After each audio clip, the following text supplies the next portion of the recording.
50,000 নিযুক্তি হ'ব। মই যোৱাবাৰে কৈছিলো যে এটা পৰীক্ষাত 12 লাখ 13 লাখ প্ৰাৰ্থীয়ে অৱতীৰ্ণ হ'ব। ডিসি সকলে জিলা উপায়ুক্ত সকলে পৰীক্ষাটো সুচাৰুৰূপে আয়োজন কৰিব লাগিব। তাৰ বিষয়েও দীঘলীয়াকৈ কথা পাতিম যাতে আগৰ দৰে আমি যাতে যিটো কীৰ্তিমান স্থাপন কৰিছিলো সেই কীৰ্তিমানটো যাতে অক্ষুণ্ণ অৱস্থাত ৰাখিব পাৰো।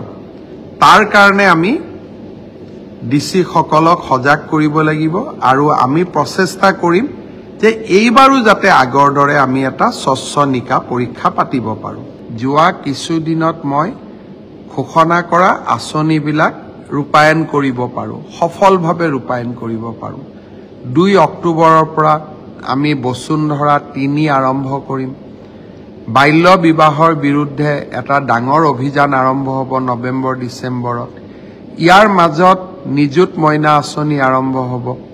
ইয়াৰ মাজত মুখ্যমন্ত্ৰীৰ মহিলা উদ্যমিতা আঁচনিখন আৰম্ভ হ'ব। ইয়াৰ মাজত অৰুণোদয় 3.0 আমি নতুনকৈ আৰু বহুত হিতাধিকাৰীক লগত লৈ অৰুণোদয় আঁচনিখন সম্প্ৰসাৰণ কৰিব খুজিছো। তাৰ বিষয়ে আমি আলোচনা কৰিলো। পৰ্যটনৰ দৃষ্টিভংগীৰ পৰা অসমত বহুত সুন্দৰ স্থান আছে, কিন্তু এই স্থানসমূহত হোটেল আদি নথকাৰ কাৰণে আমি পৰ্যটন উদ্যোগটো বঢ়াব পৰা নাই।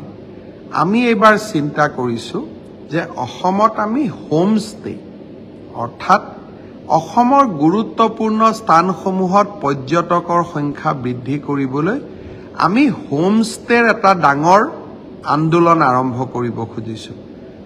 সৰু সৰু স্থান হোটেল সম্ভৱ নহয়, কাৰণ হোটেল এখন হবৰ কাৰণে ডাঙৰ বিল্ডিং বনাব লাগিব, ব্যৱসায় হ'ব লাগিব, কিন্তু হোম ষ্টে এটাতো হ'ব পাৰে। 5টা 6টা 10টা হোম ষ্টে হ'লেও বহুত পৰ্যটকক আমি আনিব পাৰিম।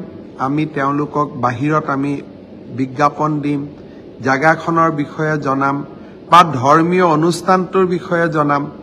মানুহ আহিব আৰু আমাৰ হোম ষ্টেটোতে থাকিব। সেই বিষয়েও ডাঙৰ এটা আঁচনি এই বছৰ আমি আৰম্ভ কৰিম।